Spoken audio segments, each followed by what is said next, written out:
My recipe for Nanaimo Bars is not authentic. In fact, most of my recipes are not authentic recipes. They're my recipes. The oats I will be using in all of my baking this season.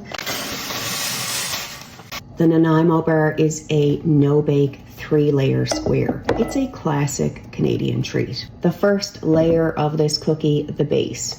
I have half a cup of brown sugar, half a cup of cocoa powder, plus 2 tablespoons. Whisk the brown sugar and cocoa powder together.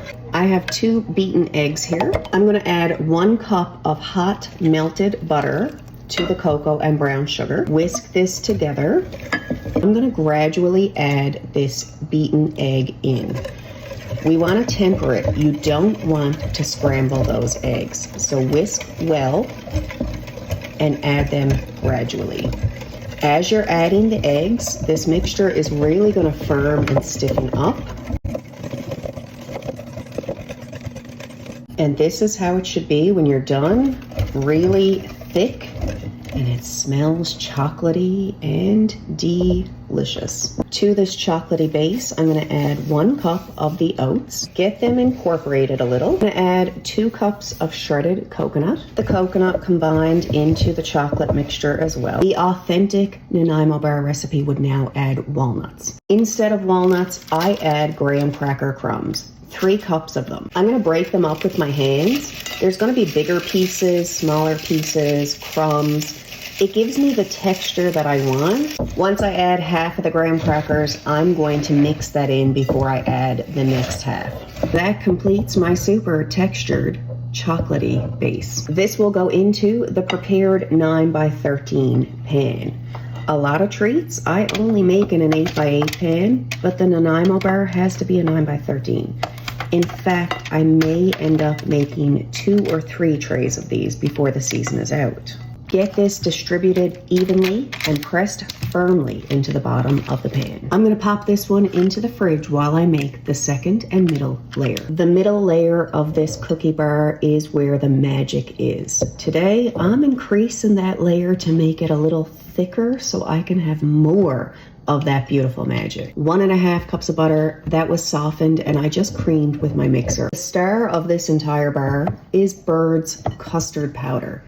You can substitute this with vanilla pudding powder if you can't access this. 1/3 of a cup of the custard powder.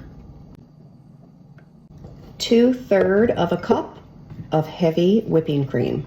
In total, I'm going to want between 5 and 6 cups of icing sugar. I'm going to add 3 first to get started. Mix this well with your mixer. 2 more cups of the icing sugar. You're not going to get that color or the same flavor from the vanilla pudding powder. I used 5 cups of icing sugar in total, and that was perfect. This is going to get added now to the base.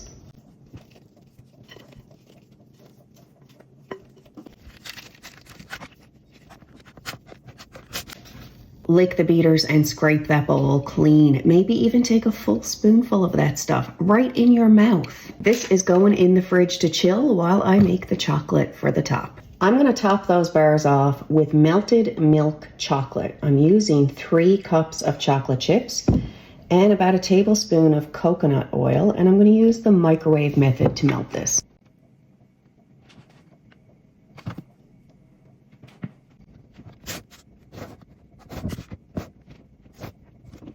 These will fully set in the fridge for a minimum of 4 hours before I cut them.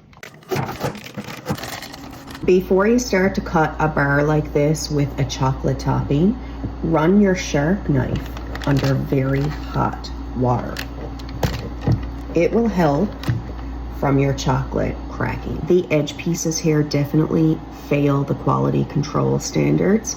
These will not be able to make it to cookie tins, so I'm gonna have to take care of those myself. As I was packing those cookies away for the freezer, I was snacking on the end pieces that failed the quality control inspection. I only have 3 little end pieces left for my taste test with you. I'm sorry, I forgot about the taste test. I got carried away, they're so good. Real beauty of recipes is customizing them and suiting them to your personal preference. I love the graham cracker chunks in this. I'm not sure what expression to use that would be better than sweet baby shitballs, but holy sweet baby shitballs.